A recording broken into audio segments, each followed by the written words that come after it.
Okay. Okay, it's 11 o'clock, so I'll call the Dickson County Commission to order. Please stand for the flag salute.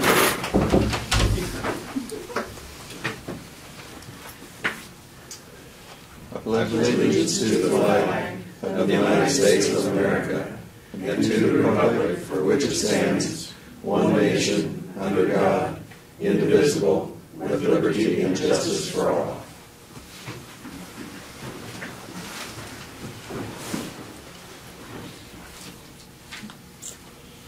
Okay, since we have no additions to our agenda today, I move that we approve the agenda as published. Second. Been moved and second. All in favor say aye. Aye. Aye. Opposed? Motion carried.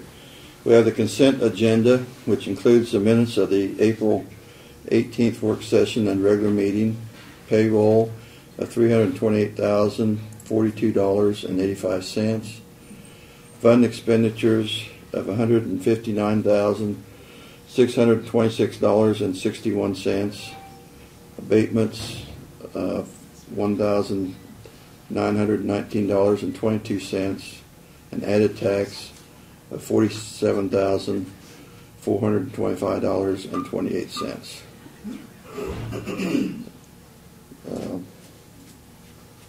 I'll go ahead and move that the consent agenda be approved as presented. I'll second it. All in favor say aye. Aye. Aye. Opposed? Motion carried. Commissioners' comments and committee reports.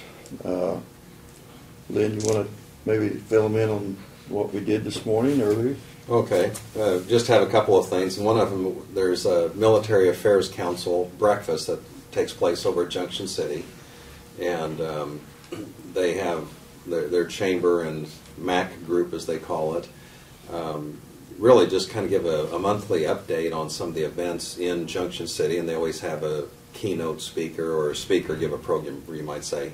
And this morning was Colonel Bill Clark, and he's the garrison commander and has been in Fort Riley for 2 years. And so he's getting ready to retire and have a change of command as far as garrison commander. So he gave a lot of thank yous and accolades out to the to the Junction City and surrounding communities for all that they do for Fort Riley. And just kind of a side note, upon his retirement, he's purchased a house here in Abilene. And so he's going to be moving. It's up there on North Mulberry. It's where the Fennemas had built a house a number of years ago. And he and his wife, Andrea, are just very excited to come to the community. And one of the things I told him, I said, well, once you know the lay of the land and kind of survey things a little bit, maybe in a month or so you may want to get involved. And he said, well, I'm kind of the person the first day or the first week. So there you go, one of the volunteer groups here. But they really are. They're community people, and it'll be a great addition to our community. And they have some children, I think, that are in college, and I'm not sure if they have someone in the high school age group. But anyway, it was good to hear from him. The other thing I'll just mention briefly is I'm one of the 3 members on the Central Kansas Mental Health Board, and I know Tony Schwarting here in the audience. She formerly served in that position, and we have 3 representatives from Dickinson County. It's Bill Peterson of Harrington, and Sheila Biggs, and myself. And we're in an interview process going on over there because the director is going to be retiring. And so we're having interviews they have 3 finalists over at Salina. And this is an area-wide, so it involves other counties, Lincoln County, Ellsworth, Ottawa, Saline, and Dickinson, on April 29th, and then they'll have another one on April 30th for about an hour and a half, and then again on May 5th. And Sheila Biggs is actually one of the individuals that is on the interview committee that will be asking the questions, but they're also requesting that the full board be in attendance so we can have a chance to hear the candidates. And so that'll be taking place, and then I believe on May 6th, I'm getting a little further ahead here, but they also have their annual meeting. So anyway, those are the things that I've been involved with here, in particular in the last few days and in the week ahead. Yes, Brad and I also attended the MAC breakfast this morning over there, and I guess I was just very impressed with Bill Clark. Like I say, he's just a dynamic personality, and just got up and spoke, and just like I say, I think, like you say, he'd be a tremendous asset to Abilene when he gets here, because, like I say, he's a true leader, and like I say, there's a lot of things that he could fill positions. I did attend a meeting last week at Navarre. It was more rules and regulations, and that was concerning the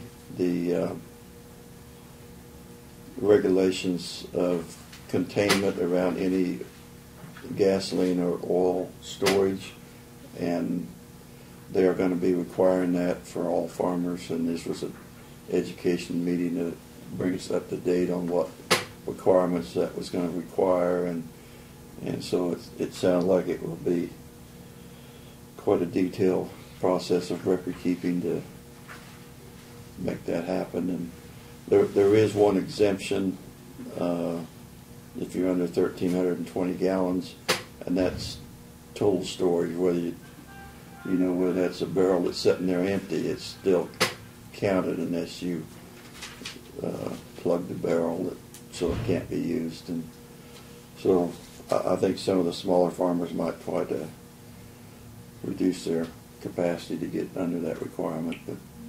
But anyway, they first said they was going to enforce that on May 1, which put everybody in a panic, because how do you get all that done in a shorter time? But now they have backed it back to September 30th, so that's make it a little easier. Or you might mention where Craig's at today. Yes, Craig is. They were having a special tour for the North Central Region Planning Commission that Craig represents us on that board, and they were having a tour of some of the facilities that were built at Ellsworth, I think, and so that's where he's at today. Okay. I might mention quickly, too, the county commissioners were in attendance at an NGA luncheon, and that was actually hosted by the city of Abilene, but they also had the National Greyhound Association Board of Directors there, and just kind of gave an opportunity to visit a little bit about kind of an update on the greyhound industry and some of the economic impact and positive things that happen when they come in during the spring. So I want to bring that up. Yes, that was a nice luncheon with good communications, and so okay, we are ready to move on to the presentations of petitions, proclamations, and other public comment. And today we have a proclamation here to declare the week of April 28th to the May 5th, 2013 as Hope Center Emphasis Week in Dixon County. You want to go ahead and read that? Sure. I have a copy here, so okay. Would you want them to come up here at this time, or just? Well, they could start coming up here, I guess, the ones that are involved in that. So those that are part of the Hope Center? You want them behind us here? Is that what you Yeah, usually.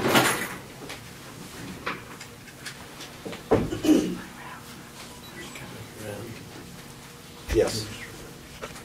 You ever been here before? Yeah. Which was your? Which was your chair? This Yeah. one or this? All of Well, these are probably new chairs since that time. These are a lot nicer chairs than you had, Bob.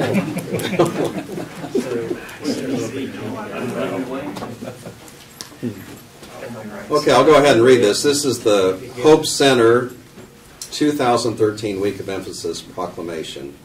Whereas it is a long-held value in American life and a strong Kansas tradition to support one's neighbors in times of need.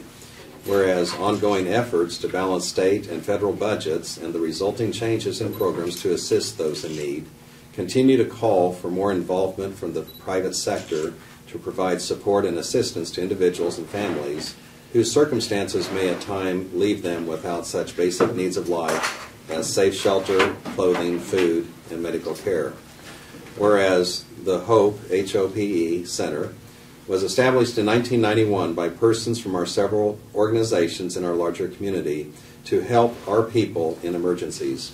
Whereas the Hope Center has 22 years brought together the resources of our community to serve our neighbors in times of need, seeking to fill the gaps between personal and family resources, assistance offered by government agencies, and aid available from other charitable organizations, while at the same time stretching available help by eliminating the duplication of services. Whereas all citizens should become more aware of the needs of their neighbors, of efforts within the community to address those needs in a caring and responsible way, and of opportunities to lend their support in these efforts. Now, therefore, the Dickinson County Commissioners do proclaim the week of April 28th to May 5th, 2013 as Hope Center Emphasis Week in Dickinson County, and recognize the work of Hope Center and call all citizens, community agencies, religious organizations, and businesses to a greater recognition of the needs of their neighbors. And I'll give this to you to sign. I guess Okay. one is our copy and one is theirs. You want to move that we sign this proclamation? I was so moved that we accept and sign this proclamation. Okay, I'll second it. All in favor say aye. Aye. Opposed? Motion carried. You wouldn't vote against it with all of them standing. That'd be a little risky, wouldn't it? Is there a spokesperson of your group that would want to make a few comments or tell us about the Hope Center? Well, mostly you read a good part, Well, and that's you do a true. good job. Well, thank you. We just, each year we take this week and kind of try to encourage the community to become more knowledgeable about the Hope Center and the work that we do. And we receive funding from churches, individuals, businesses, United Way, and have offices in the Sunflower Building, and Teresa Coleman is the director and works with folk and kind of serves as a clearinghouse also, is able to kind of pull together other resources and hopefully eliminate the need for folk to go from place to place. Can hopefully take care of those needs, and a lot of times even not necessarily even ending up with direct aid, but sometimes helping people to see other ways to meet their needs. So. The house too. We have a transitional house on South Cedar that we are able to make available usually for about 3 months to families who face the possibility of being homeless in our community. And our committee just interviewed a family, and they moved in yesterday. The very day that we interviewed them, we said you can come, and they came right away and moved in with 3 children. So, They represent all Dickinson County, different towns located. Well, thank you for your volunteerism. And Thank there's you. several board members you have other than Yeah, Along- Yes. there are, I think at this point, 13 people on the board. So, these are just the ones who could get here and remember. Ben Shank's our president. Oh, Right. okay. Thank you. We appreciate Thank you, it. Chair. Really appreciate the work you Thanks. do. 'Cause it is a, it is really people in need, that emergency situations that like I say, it's really a place where they can get some help.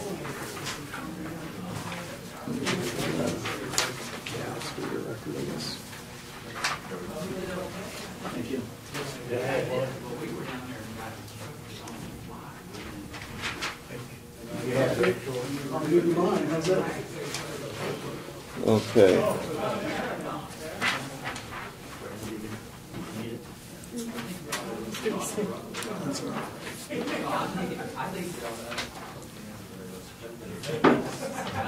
We'll move forward to the PBC meeting. That's what I was wondering. Do you want to move that up? Yeah, Since let's do everybody's that working. because I think James was gonna be on the phone, so I'll get him hooked up here. Okay. And, Are you going to do like a roll call at all, or president, or just? I don't know what the list. Welcome to the conference center. Please enter your conference ID, followed by the...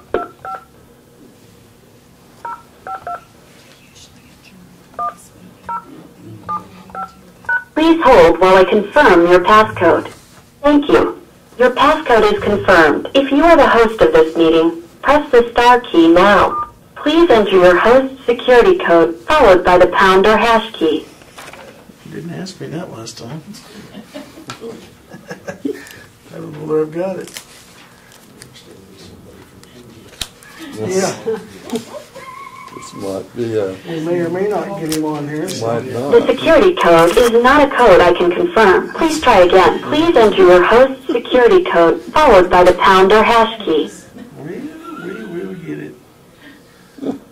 When you're under the gun, it's,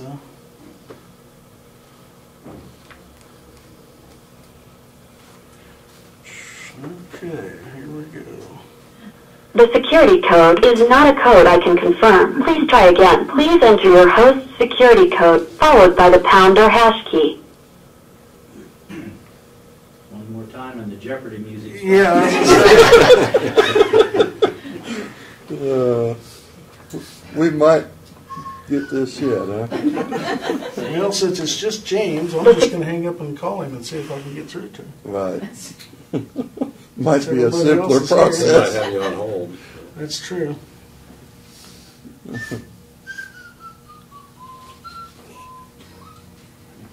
Who's doing that? It's got to be either Ralph or Dennis Ritter.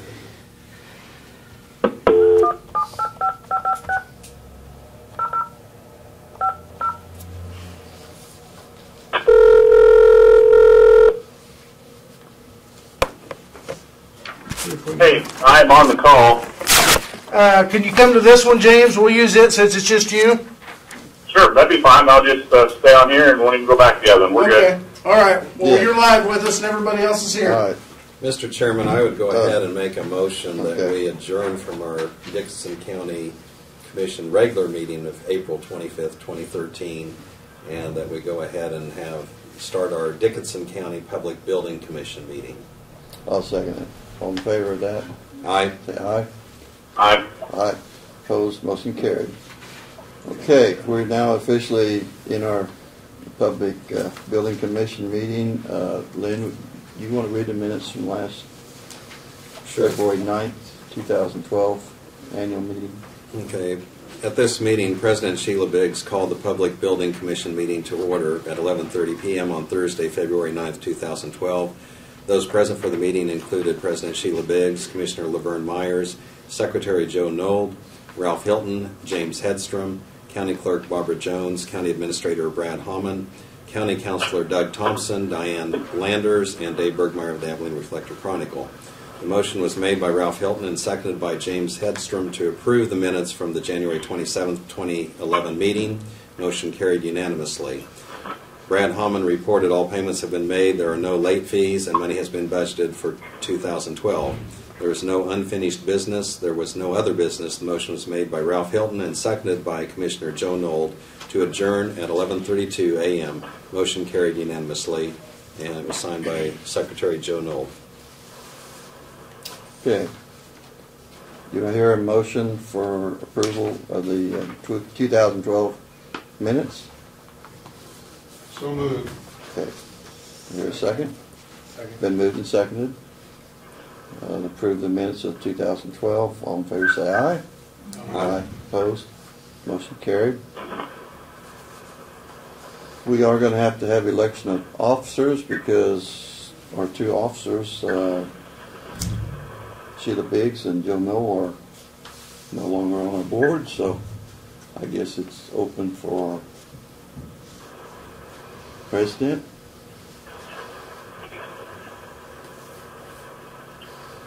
Is that the way we handle that? I would go ahead and offer the motion that Commissioner and now Chairman Laverne Myers become the president of the Public Building Commission, and that the secretary, even though he happens to be absent today, he'll be glad to find out Craig Chamberlain would be the secretary of the PBC. Okay, we have a motion for those two positions. You have a second? Second.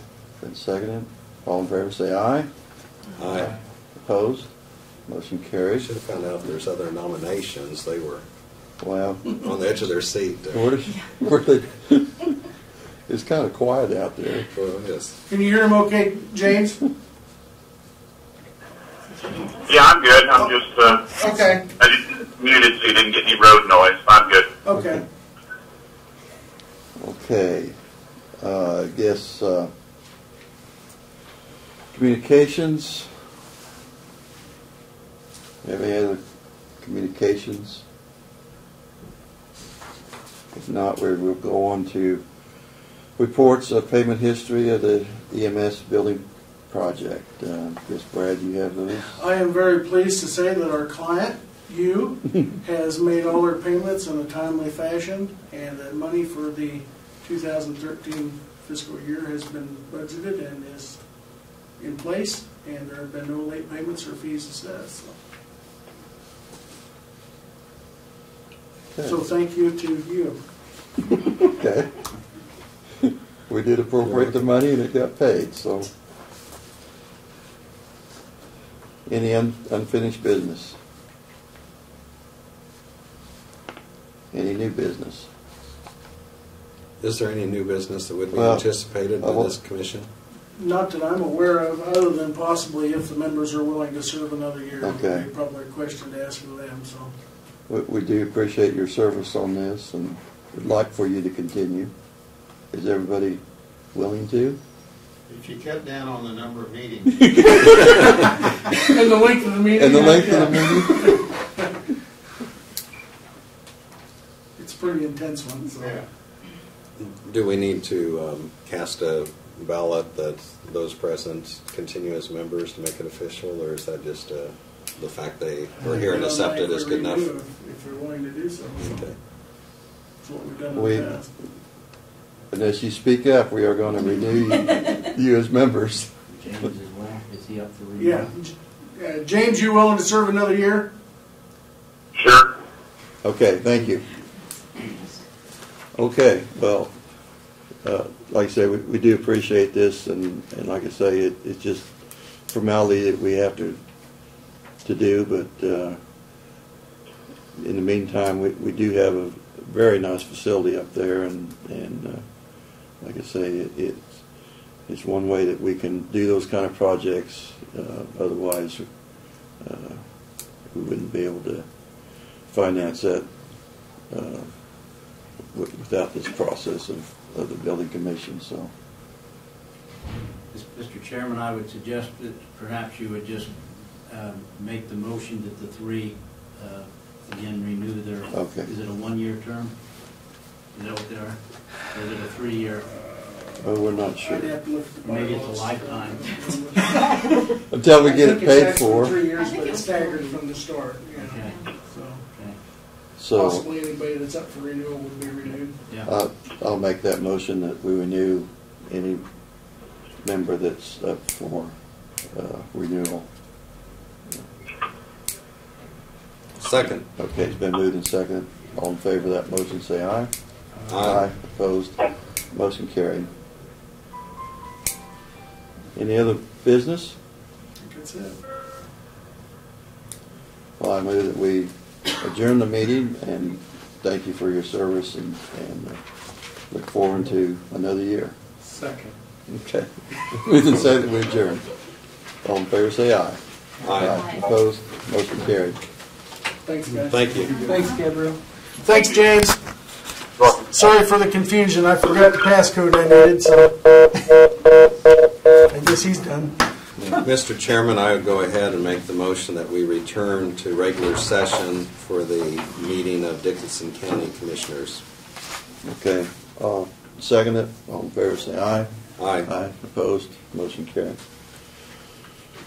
Okay. List of them. I guess, Brad, we're getting down to your report now. I guess we are. Okay, first off, and I don't have it on your list, but I wanted to report before I forgot, on the Detroit Sewer Project. We did have a meeting last Friday morning. Have a couple issues there, neither of which is real major at this point. One has to do with the North Pond. They didn't find what they felt like was sufficient clay there. It's questionable.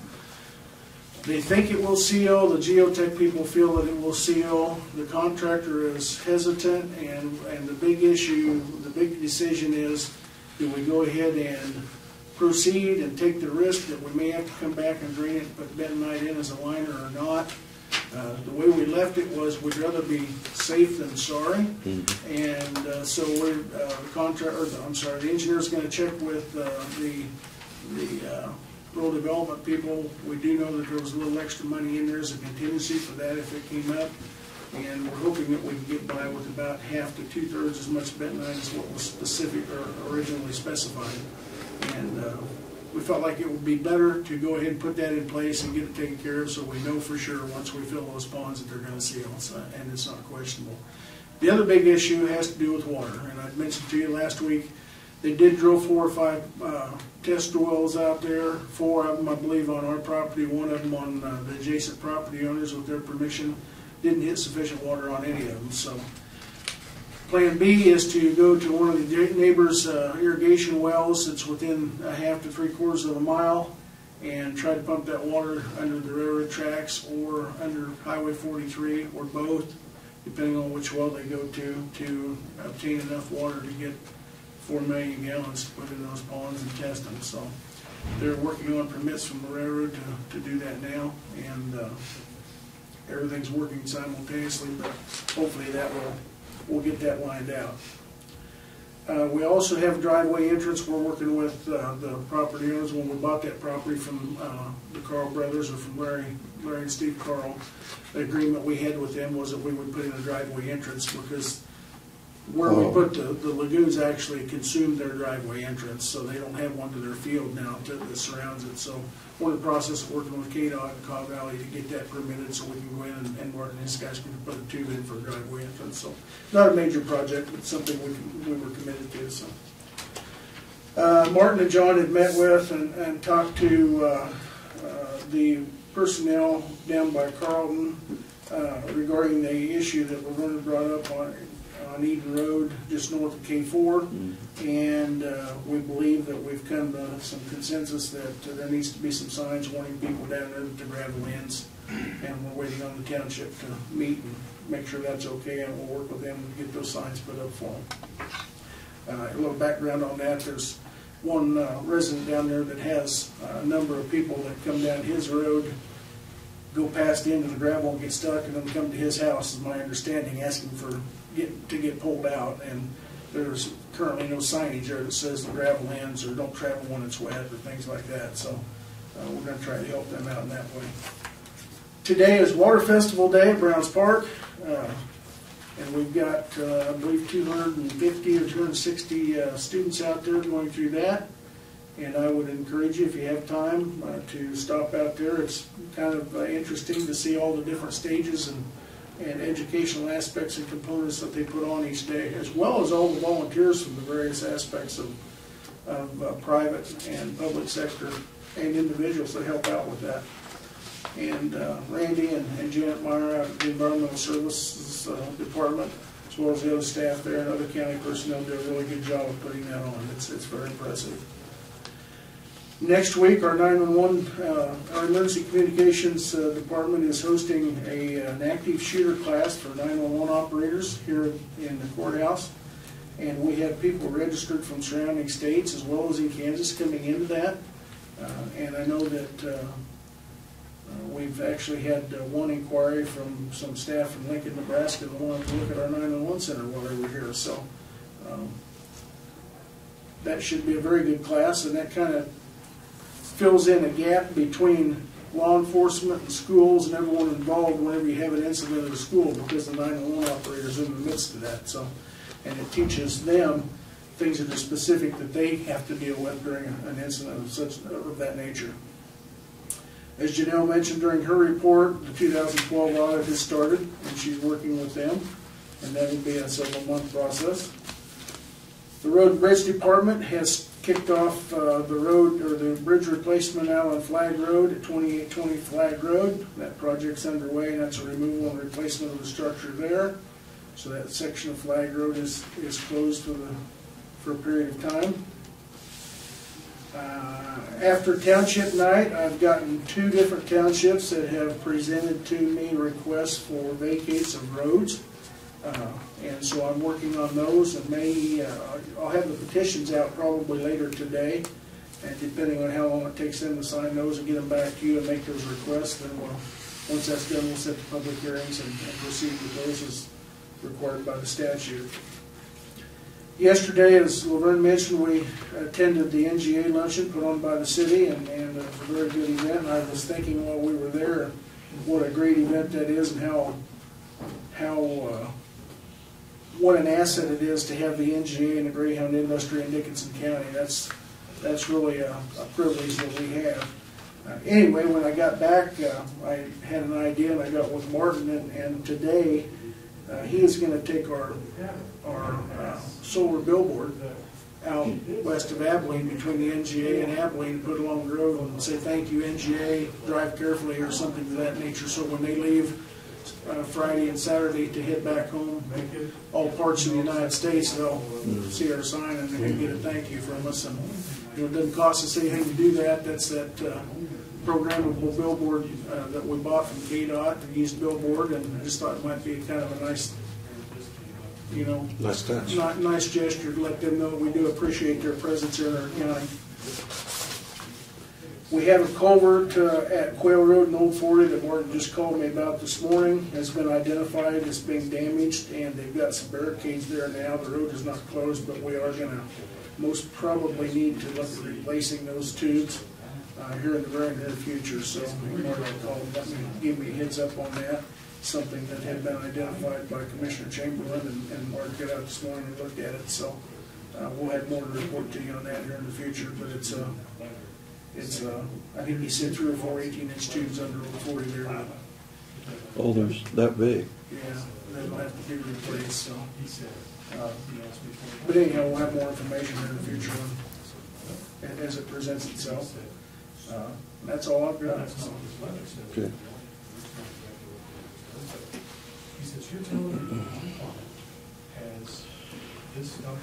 Okay.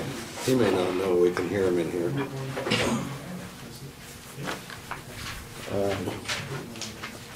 Are these, well, I could ask, yeah. Do you know what the one is on the chamber? Now, I remember the information we had on the... Those were, on Abilene Machine. Abilene Machine were added.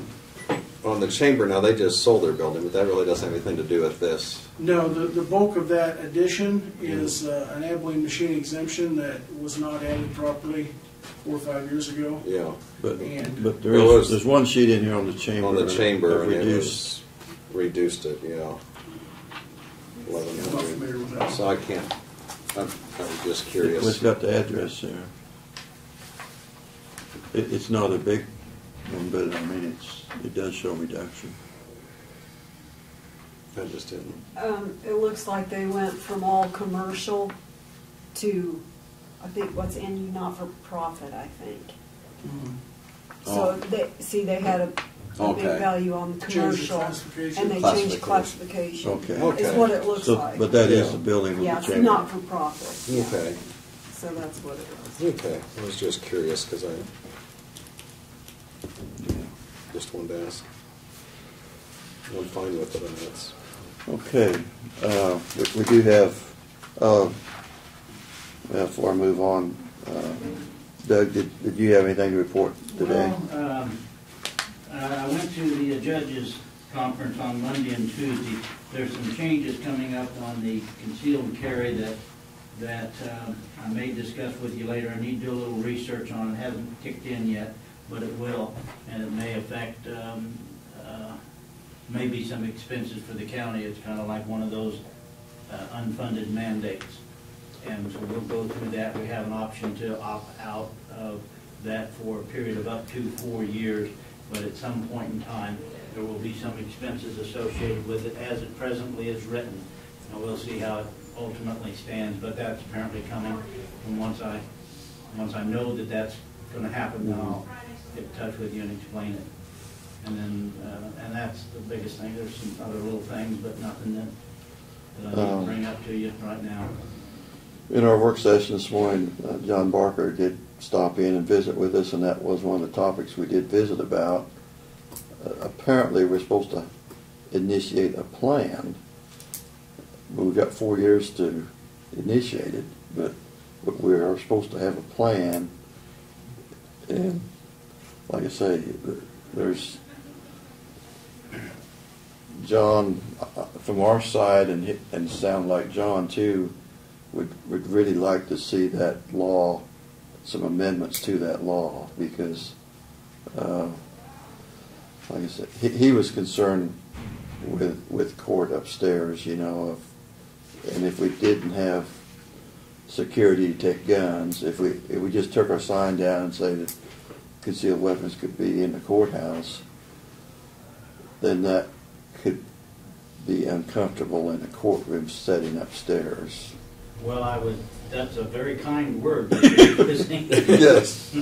But that applies to municipal courts as well, and it came up, the presenter at that seminar had mentioned that in their situation, which was a municipal court, they had projected the cost was going to be about $140,000 a year. And we would have the opportunity to opt out of it for up to 4 years. Yeah. So, but then at the end of that 4-year period of time, now it comes down to a pretty major expense. Yes. And so we'll see how that gets funded and what's going to take place there. But that's one of them I'll be bringing up, so I'm glad that Representative Barker will rely. Well, actually, he was trying to get some amendments to the bill before it passed, and barely lost. He said 60 to 61.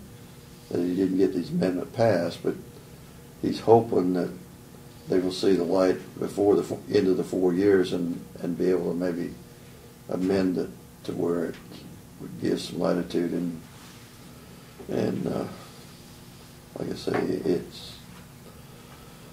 it's kind of a deal where, like I say, if we have to put in that type of security just to allow people to carry concealed weapons in the courthouse,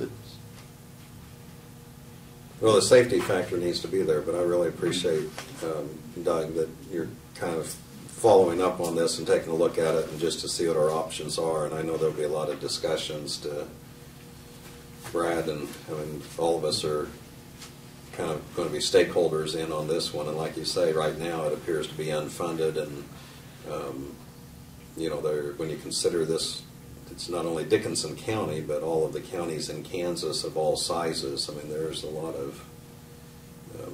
to consider. So, I guess keep us informed. Yeah, and I will, and I understand it. I understand the concept behind it, because across our state, we're only one incident from a major crisis that would cause funding to these mandates to kick in faster if an event happened. And the scrutiny to what didn't happen, so I understand that. I just don't know where all the money comes from to make those things happen, to deal with somebody who's in that situation that chooses to act that way. well, like now, you know, we have our sign up, you know, that not gets carry a weapon in, except to law enforcement, but the way this law reads, we will have no choice. Yeah. We either will have to have security or take the sign down and not abide by it at all. So, yeah, well, he was hoping that maybe they could revisit that bill. I don't know. Well, I hope so, and I suspect I'll present to you the options, and you may want to consider opting out of that for the maximum time, if that's the decision you make, to see what the legislature ultimately does, if they have to reconsider it. Well, this is really the first time we've discussed it, but like I say, I think we need 4 years to think about it. Okay. Notices of communications. Barb, this is probably something that maybe has to be posted. FEMA, it's an issue with some property in a floodplain, so you can look at that.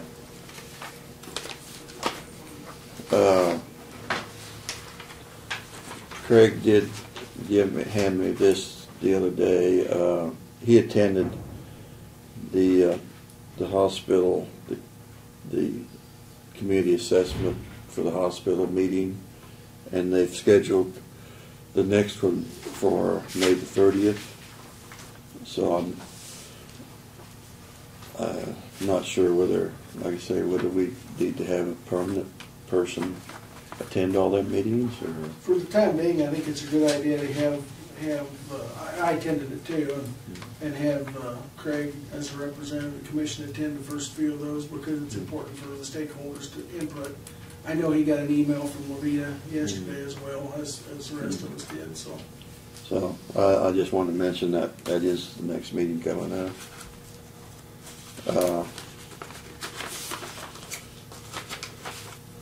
This letter is from the Harrington High School. The after prom donation that we made. It says, "Dear sponsor, we would like to personally thank you for your donation and support of Harrington After Prom 2013. We appreciate your generosity and willingness to help us provide a fun and safe environment for our children on prom night.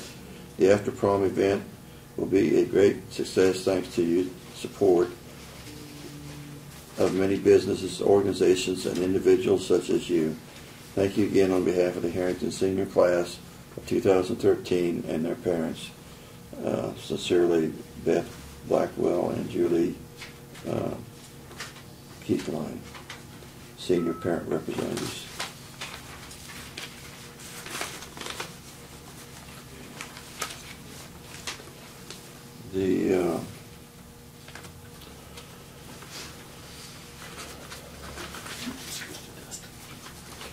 This is another letter that just came this morning here. It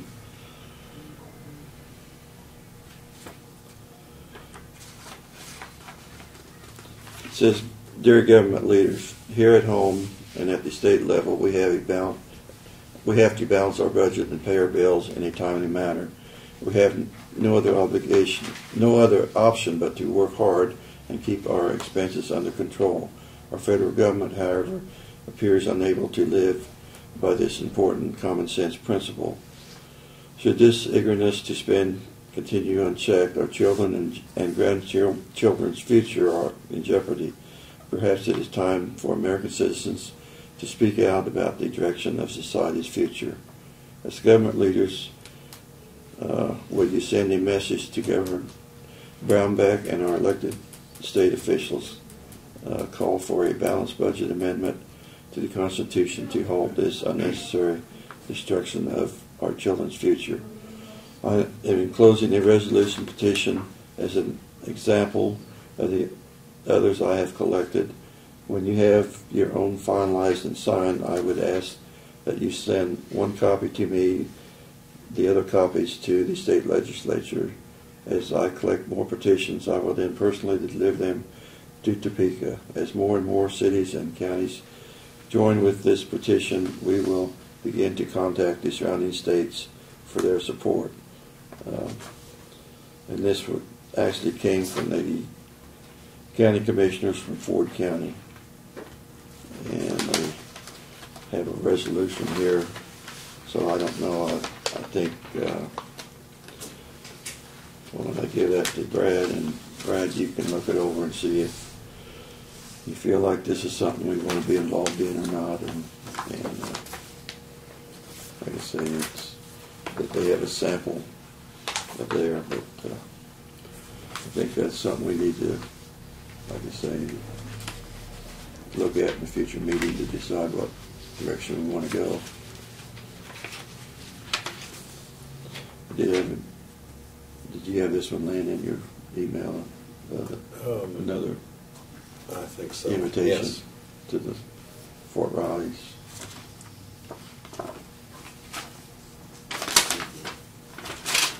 About 3 of those a week.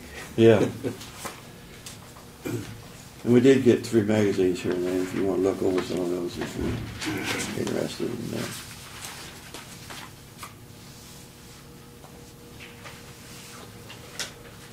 Okay. I guess we're ready to move on to the introduction and consideration of a resolution to amend our current fireworks resolution to include sale of fireworks in the county. This is very lengthy. I don't think we're going to read through all this, but maybe we could bring up some points and maybe give it Tim a copy if he wants to. What this is essentially the same resolution with a few minor tweaks as what we've had in the past for the use and requirement to register with the clerk.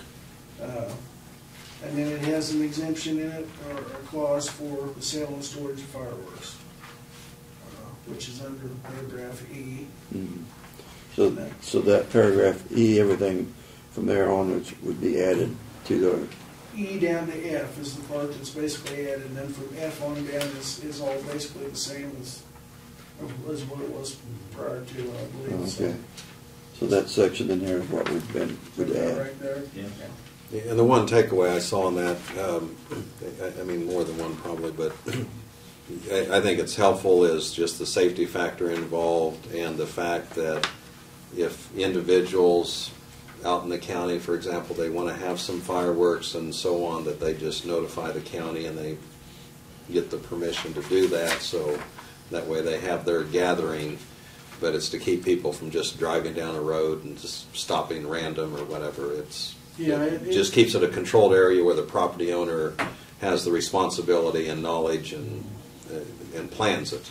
Yes, and they have to have a permit, which Barb's office issues, and I know she makes them available at the city offices around the county so that they're easily available, but they have to have that written permit on the premises, otherwise they're in violation, and that we've had in place for many years and it works well. Mm-hmm. There's no charge for the permit, so.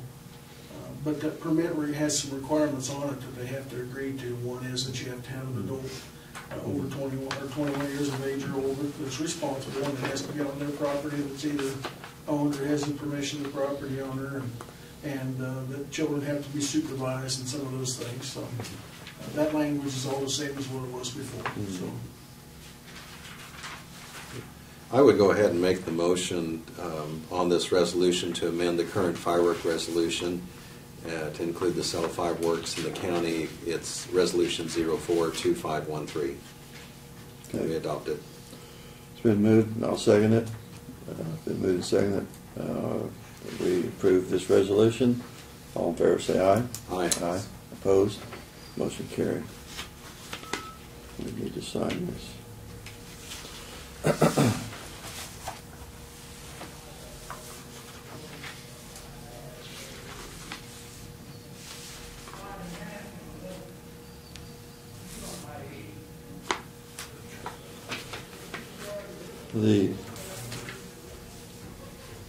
The zoning, they have to also get their area, goes through the zoning board. that's correct, yeah, and it's specified in one of the paragraphs there that they have to have a zoning permit, and in that particular area for a non-profit organization, there's no fee for the zoning permit. It's very easy, can be issued by the zoning administrator, but that kind of has the checks and balances, or puts the checks and balances in place so that we don't authorize someone to have a fireworks stand somewhere it shouldn't be. Right. And then if it is a commercial operation, of course, they have to abide by our zoning regulations if they're out in the county, so. And I did, just so that you know, I did contact Mr. Maggart yesterday, who made our request last week, and went through the provisions with him, and he thought they sounded perfectly reasonable. So. Okay. Well, I was wondering if you'd Yeah. been in touch After with him. Doug had gone through it and approved it and sent it back, or gave his okay when I contacted him, and he thought that was more than reasonable. That was acceptable to him, so. Okay.